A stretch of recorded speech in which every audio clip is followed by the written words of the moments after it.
talking of losing players, on to Manchester United. They got a Forest. Ahead of this one, Ruben Amorim has been saying that recent reports that Bruno Fernandes could leave the club are not true.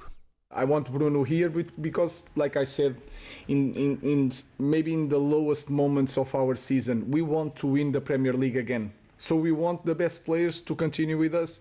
And this is 29, I think, but he's still so young because he plays 55 games every season.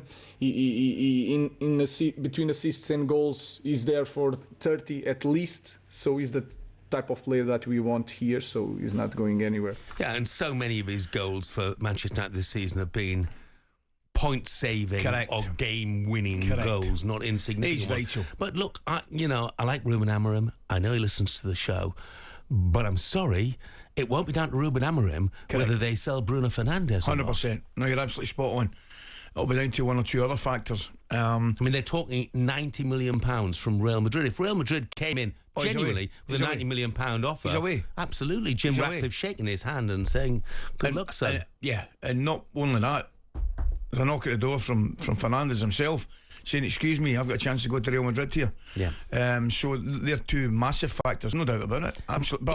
But it goes without saying, he has been perhaps their only shining light this season.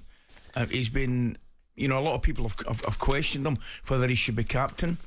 I'll be quite frank with you, some of his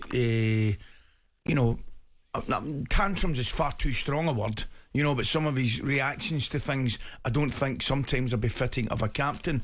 But I tell you what, you cannot argue with the way he's performed, and he's led by example like a captain should. So he would be an absolute savage loss to Manchester United. I mean, you wonder, I know it's been asked, where would they be without him, know? It's a scary prospect because, he is the as you say, so he's the piece of quality, the piece of supreme quality within that team that keeps them ticking over, really. And you know something, Jeff, you could actually make an argument that he would be better with a better quality of player around them. Yeah, no question. Because with the greatest respect to United at this moment in time, their players haven't been performing to the standard that they should have, and he's been a level above it. So if he had other players of the same quality that were performing at the same level as him, it's natural to think he'd be a lot better. And I get the thing about tantrums, but I think that's because he cares. He cares so much. Yes. As I say, I'm probably nitpicking a little bit. I don't think sometimes it looks good from the side of the pitch, right? That's my point.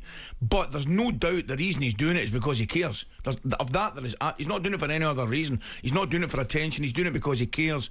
I just think sometimes it doesn't look great. Like you mentioned there, Forest against Manchester United tonight. Bruno Fernandes all over the back pages today. Ruben Amorim saying he's not for sale after those links to Real Madrid. Those rumours starting to swirl.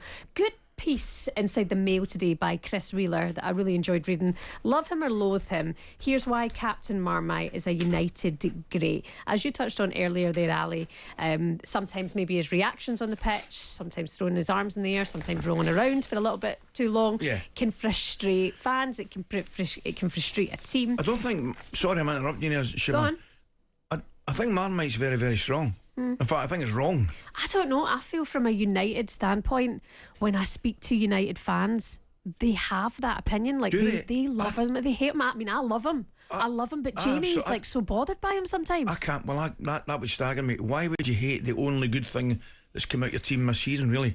I mean, okay, and I'm the one that's saying sometimes he throws his hands up and all that, and it's not a good look. I think it's just that. It's got to be that. Yeah. Because you cannot argue or dispute what he has given Manchester United. Without Bruno Fernandes this season, Manchester United would be battling to stay out of the bottom three. I agree. Mm-hmm. Well, they actually would. Yeah. I mean, they would statistically. Fernandes, 16 goals and 15 assists for the season, has elevated him alongside Eric Cantona, David Beckham, Wayne Rooney, Ryan Giggs, Paul Scholes. He also goes on to say Fernandes has 2 penalties in Europa League hat-trick against Real Sociedad. Meaning he's converted 36 out of 40 attempts from the spot, more than any other player in United's history, after edging ahead of Rooney and Ruud van Nistelrooy this season. And Johnny has just texted and said, we would be absolutely goosed without Bruno Fernandes. By far and away the best player in the side and the most hard-working. Yeah, I completely agree. You're going to get 110% from him every single game. It's players like that. But then Jeff makes a point, absolutely. And it must be a possibility, because I think he's of that quality. Real Madrid come in for him. And what's he going to think? Disrespect. I mean, Man United couldn't. He's going to be thinking, I'm on my way to Spain. Thank you very much indeed. And then lots of people would really look and go, that's why you can't miss Bruno Fernandes. You know, I think there needs to be more respect around him sometimes. It's bizarre. But there is no choice, is there? It isn't a choice if it's Manchester United struggling in the Premier League or Real Madrid. There is zero choice, of course. You know. Do you think he deserves better than Manchester United? I hate that question. No, what I would say, I don't think that's the case, but I think he deserves to be playing with better players at this moment in time. I mean, Manchester United are a massive club, big club, but they're just going through a tough time at this moment in time. Tough times. Thanks, Shebahn. That was a look at today's back pages with Tesco Mobile for Business. talkSPORT Breakfast, waking you up Monday to Friday morning from 6 a.m. on AM, on DAB, via the talkSPORT app and on your smart speaker. talkSPORT.